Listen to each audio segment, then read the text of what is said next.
now the big moment. Yes? Okay, that wasn't it.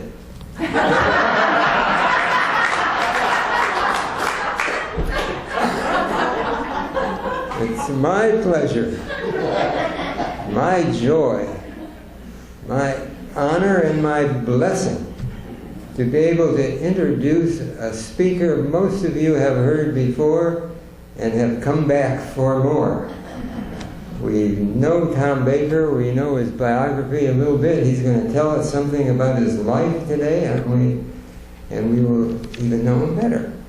We'll know the details as well as the big picture. He's always joyful, he's always gets you laughing, but he always brings great insights that are useful in our own lives. And for that reason, we welcome and we love Tom Baker.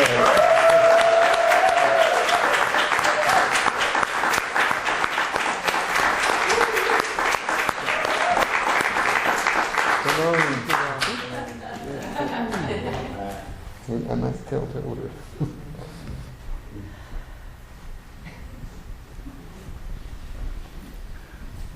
Here's the big moment.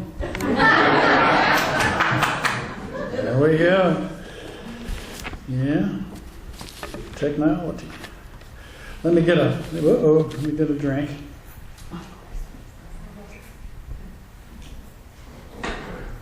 No vodka jokes. Adam's Ale.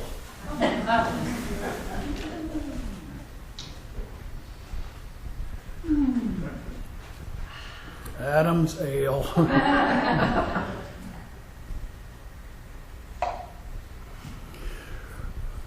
Service dog. There's a little sign on the door that says, service dogs only welcome.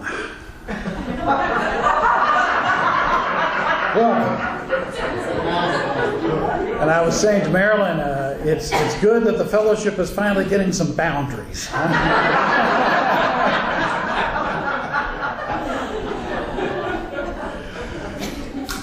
Well, as you heard, I had a birthday last week. I'm 66 years old, and I have a little custom on my birthday. And it's to look back over the year and over my entire life and try to reflect upon what I have learned. And I figure at 66, after 65, I figure that every year could be the last. I know that's not that optimistic, but anyway, it could be the last. So I decided to look at my whole life and then look at talks that I've given here. And one talk stood out 7 years ago, in which I talked about myself as usual. Narcissist, here you have it, okay?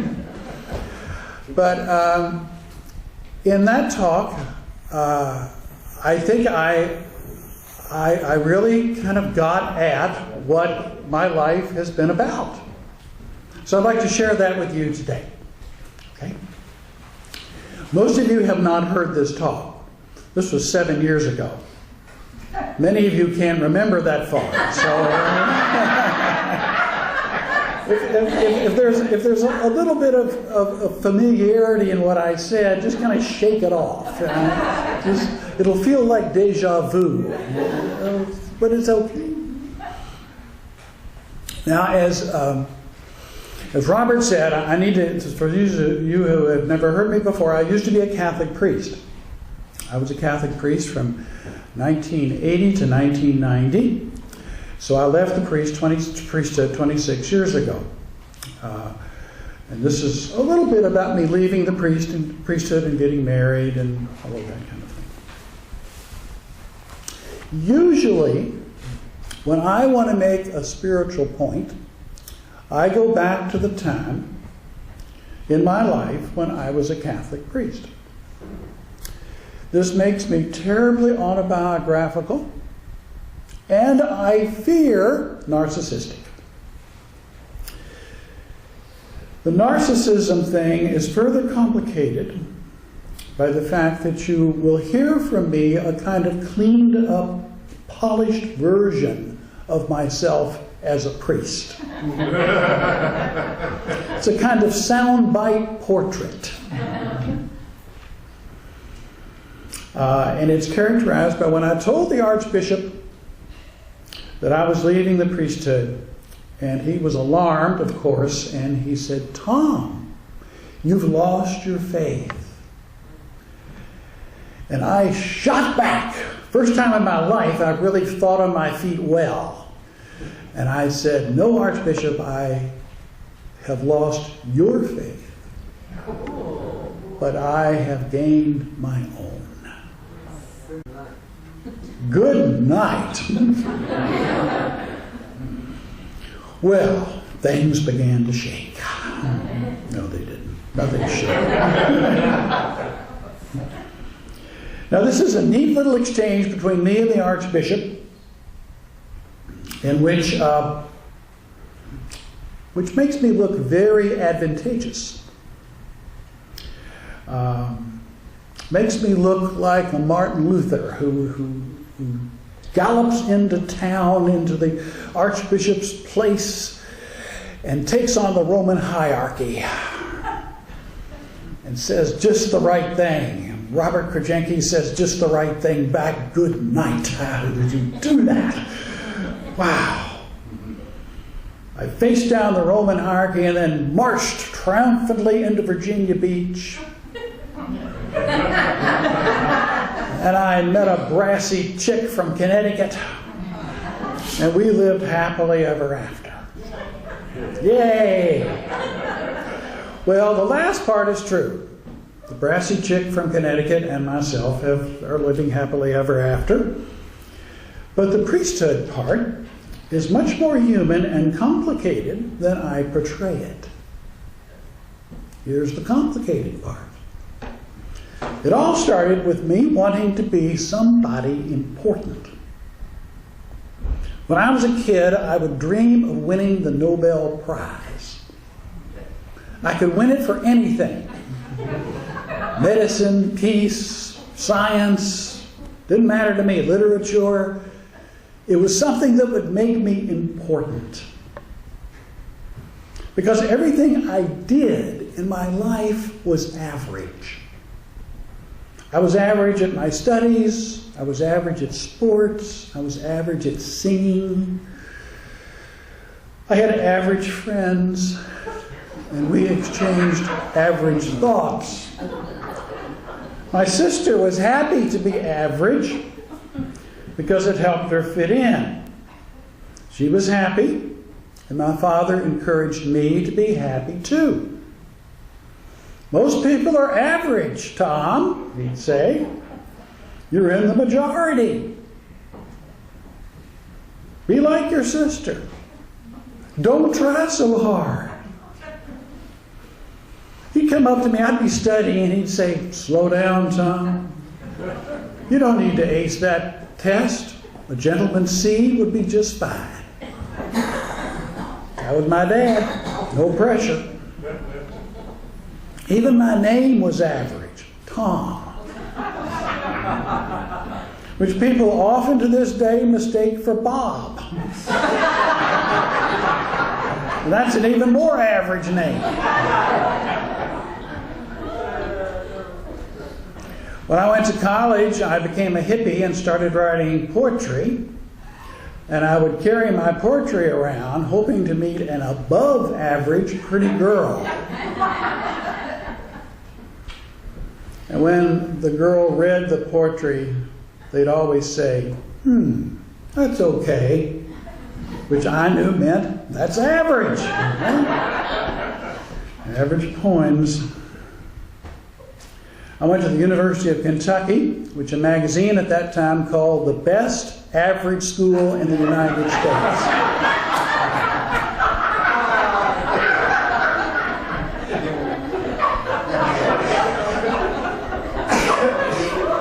I graduated in the middle of my class.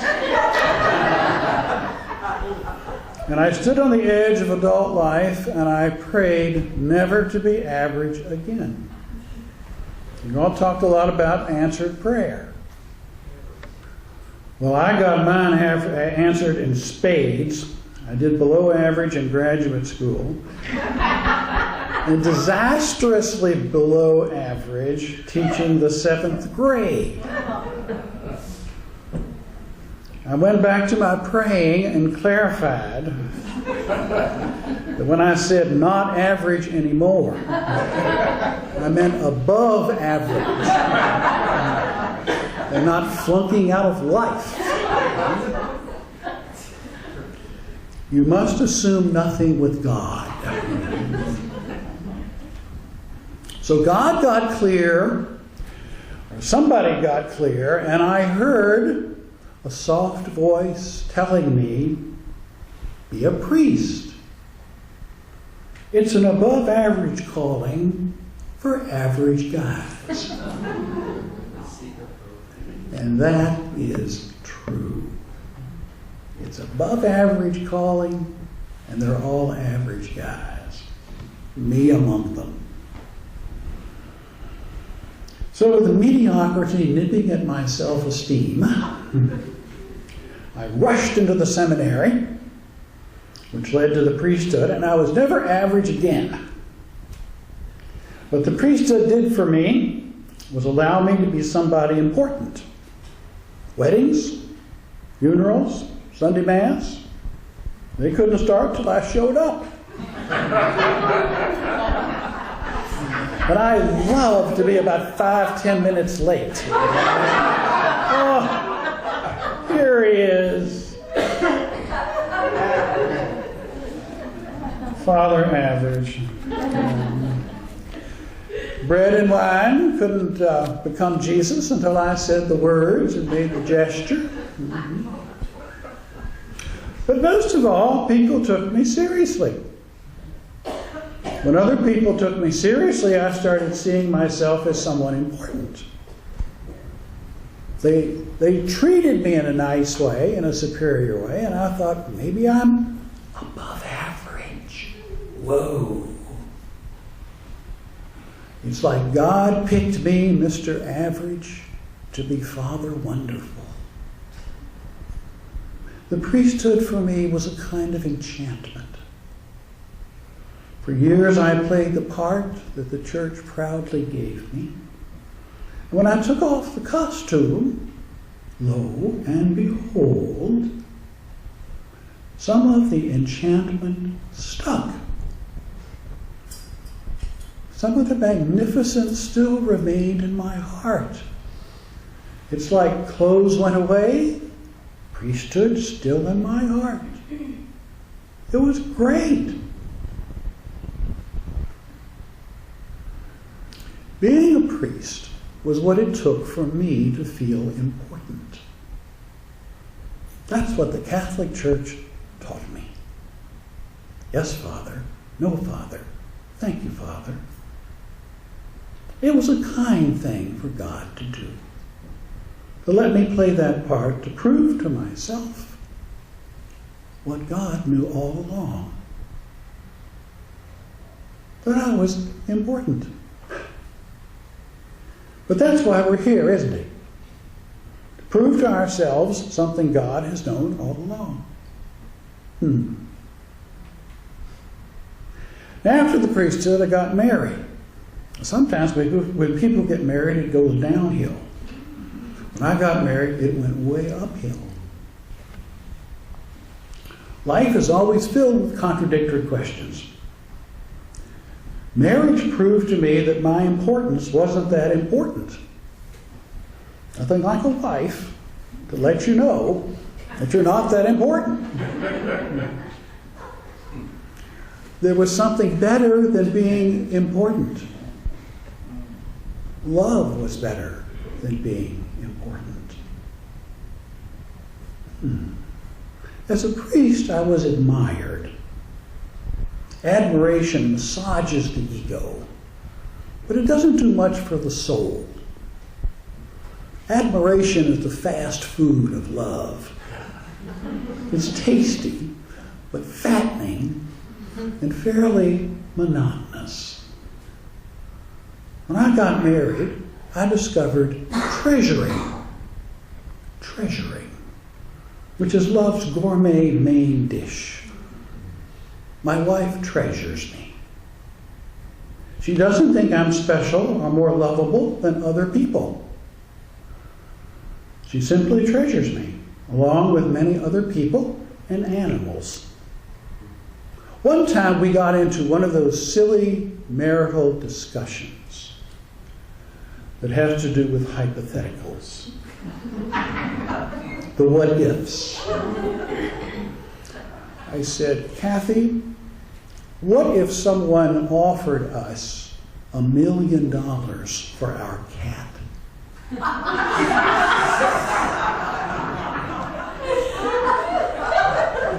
Would you take it? You think we should take the $1 million for our cat Mushi? She said, of course not. I wouldn't put a price on Mushi. I love Mushi. And then, you know how marriage goes. You keep going to the ultimate. You keep getting closer and closer to the bad question. And the bad question here was, if someone offered $1 million for me, would you take it? She said, of course not. I love you and Mushi the same.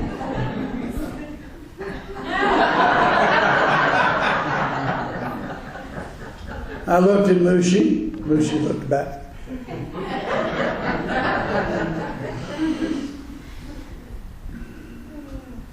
It ended up that the idea that you would love someone better than someone else is a weird idea to Kathy. I remember Kathy complaining about girlfriends who were great friends until they got a boyfriend and then they disappeared. Like when the lunar module went behind the moon and they lost radio contact. Finally, there would be the crackle in the radio. Say, Houston, we have contact. Well, that was when her friends would break up and they'd reconnect with Kathy. Kathy cannot understand this disconnect. For her, being loved doesn't mean you're more important than everybody else. It means you're treasured along with everybody else. Being loved doesn't mean you're exclusively important. It means you're inclusively treasured, along with Mom and Dad, Aunt Jenny, the kids at work, our friends, Mushi the cat, Jesus, and a whole lot of others. The truth of the matter is that when you believe that you are treasurable, you don't need to be more important than anyone else. This has relaxed me a good deal.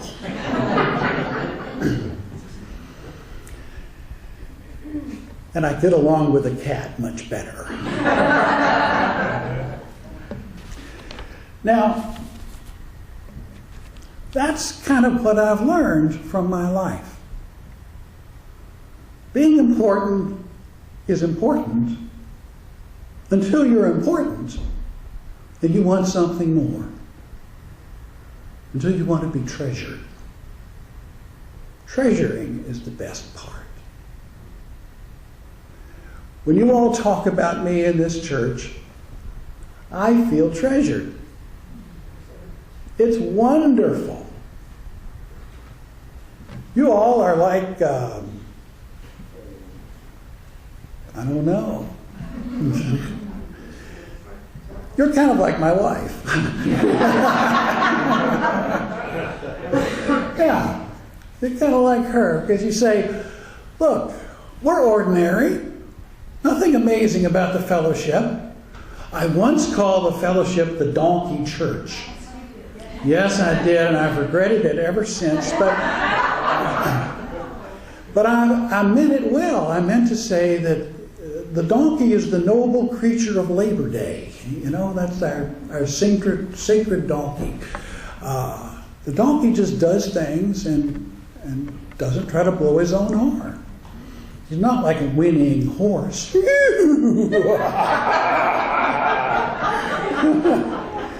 like a donkey. Big. No, not that the fellowship is like that. No, you're not like that. See, analogies you get into terrible trouble if you're not careful. I'm going to sound like Donald Trump any minute. I'm going to